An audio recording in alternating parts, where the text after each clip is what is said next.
Diyan nasira.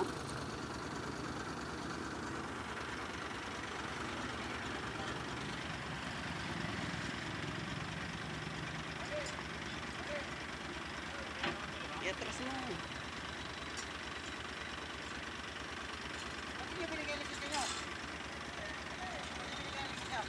Kapaparada lang namin eh. Wala pang 5 minuto yan. Pumasok lang ako sa loob oh. Wala pang 5 minuto nakaparada yan. Kararating lang namin. Bawal kasi dito oh.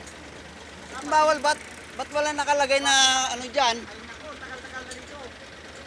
Bawal dito, alam ng lasada yan. Bakit wala nakalagay na to away zone dyan? Wala naman nakalagay oh. May nakalagay ba ito away zone dyan? Magsasalita ka ng ganyan. May nakalagay bang ano dyan? No parking dyan? Okay, subukan nyo lang. Ibidyoan ko kayo. Oh, bata!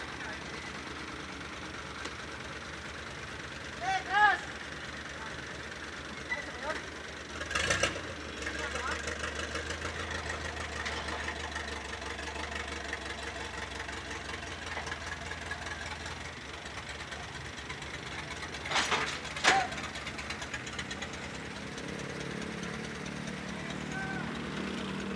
So ito mga to eh, re-wrecker sila.